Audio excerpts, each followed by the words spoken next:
Hello and welcome.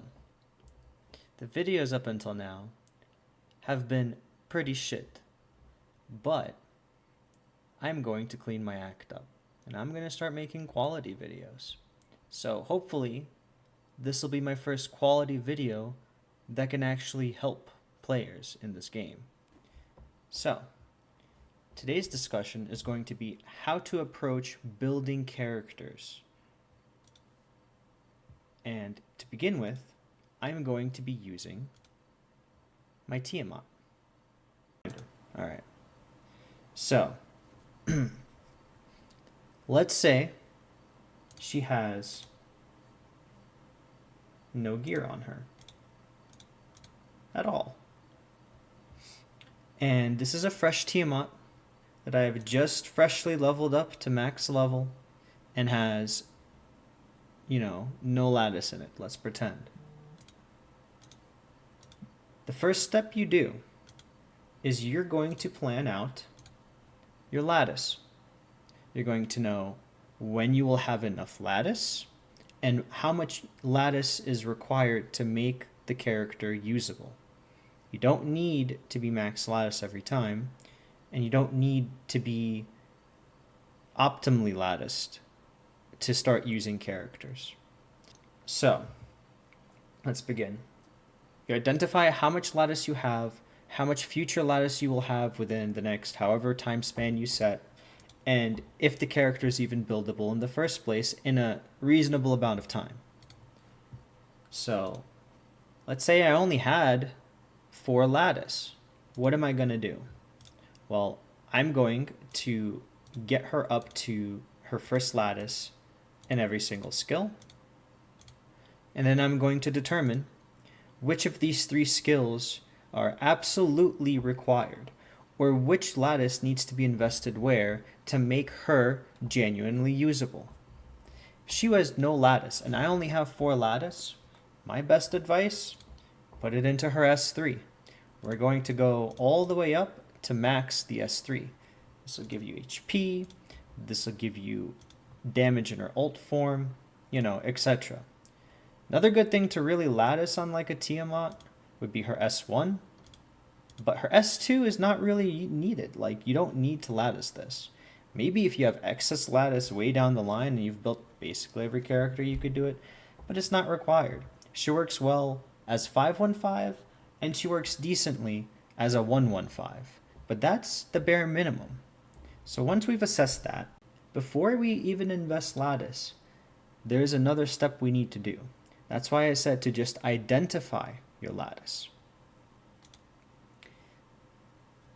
After you've identified your lattice, we're going to identify what shell we're going to be using on her. Now, there's many ways to build Tiamat, but the general agreed upon builds are either Bramble or Strive with Bloodbath and Swift Smite. You can get away with Coloss Guard if you need to, but Bloodbath is non-negotiable. Bramble and Strive gives you options. So we're going to check for optimal builds. And really, Bramble and Strive is preference, min-maxing. You don't really need to know. So we can even leave Bramble out of this and just do Bloodbath Swift Smite. Look at our Bloodbath Swift Smite shells. So, Codex Magic's not really good. There's a few options we have for shells. You can either use an Alicorn, you can use an Amber, you could probably even use a Lighthouse. But let's say, in my current instance, I want to use an Amber because I know that is the most optimal for what I want to use her in RTA. Obviously, I have an Alicorn that I could use, but I don't think she would do what I want her to do in RTA with an Alicorn. If I want her to be picked into Cleave, Alicorn won't save me, but Amber will. So I realize I don't have Bloodbath Swift Smite.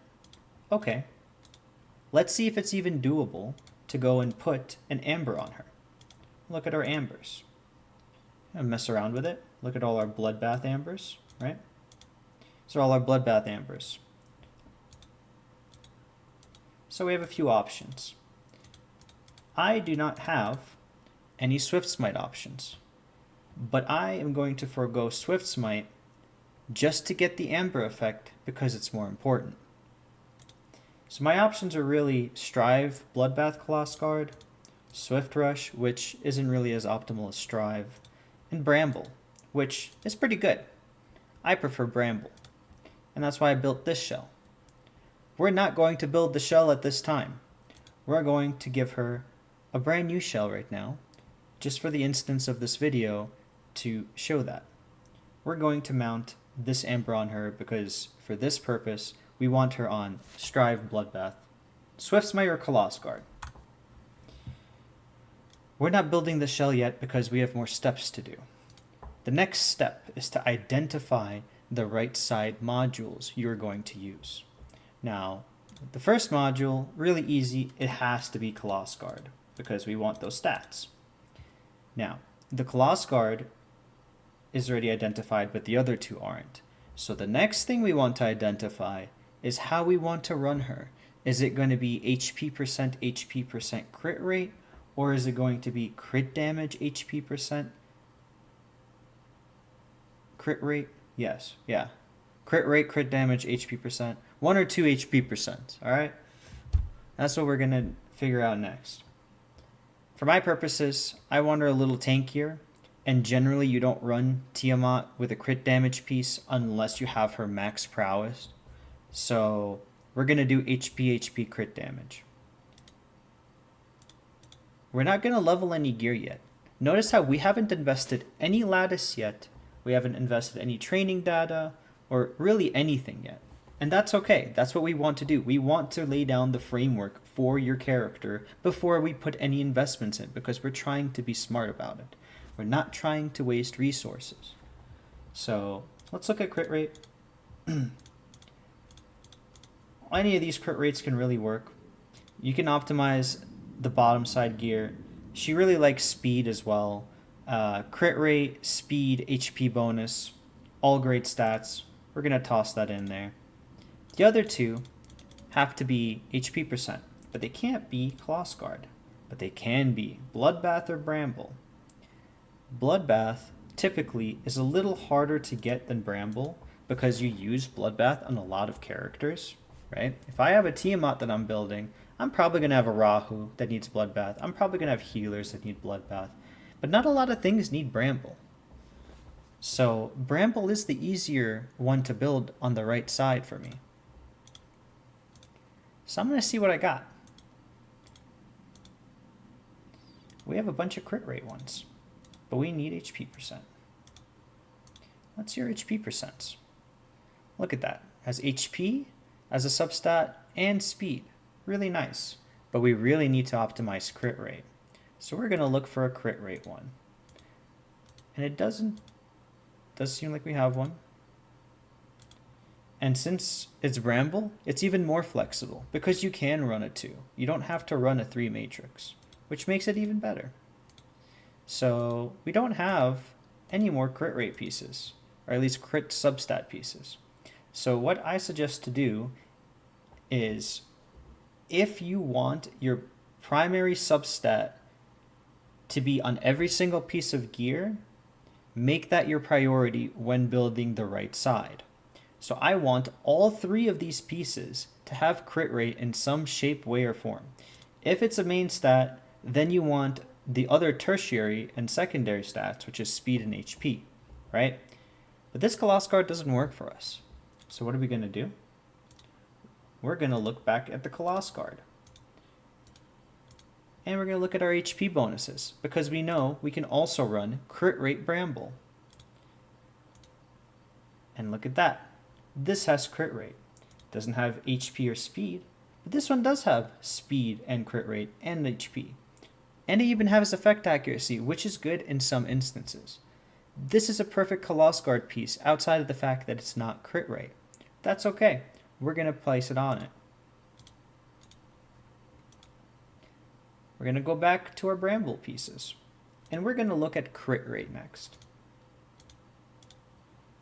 Because we're looking at crit rate on Bramble, we can only really have substats of speed and HP.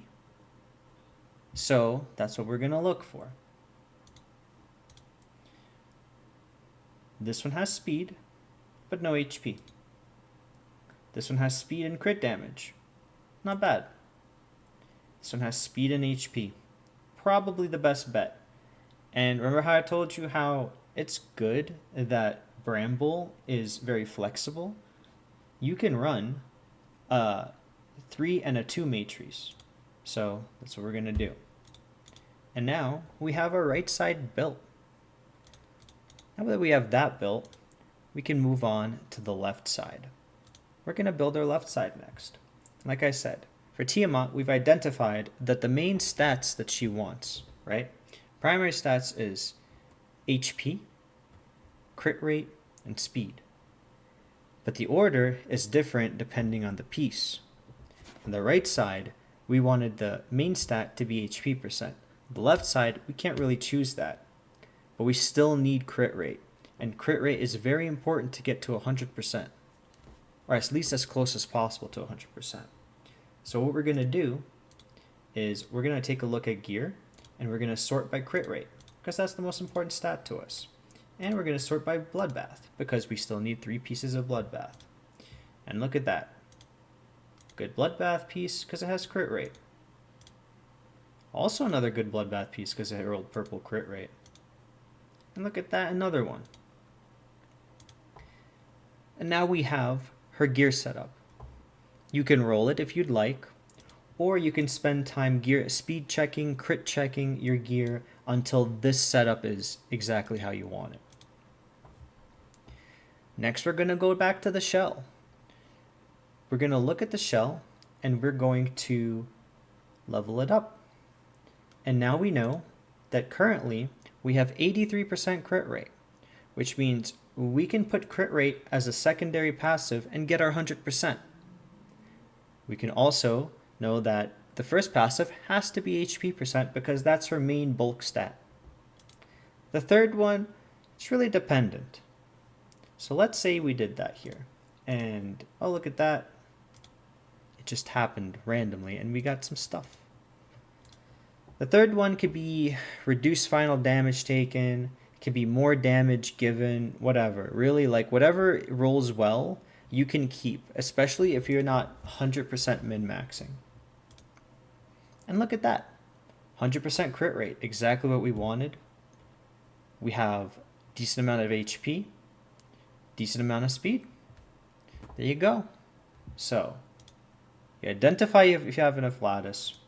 You identify the shell you want to use, or go farm your shell. Identify modules.